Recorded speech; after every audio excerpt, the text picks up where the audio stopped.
Ni wikendi irimo ingendo z'abanyeshuri basubira ku mashuri.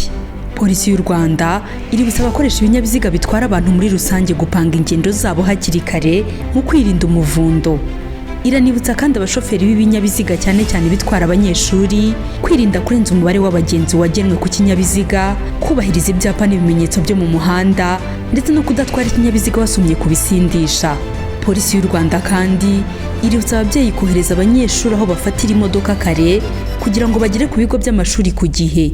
Banyeshuri namwe muzirikane kwambara imyenda y'ishuri kandi mwubahiriza ingengabihe yashyizweho na NESA igena iminsi mugendera bitewe n'aho ibigo by'ishuri biherereye. Abapolisi bazaba bahari kugira ngo babafashe. Polisi y'u Rwanda ibifurije kugira urugendo ruhire no kuzitwara neza.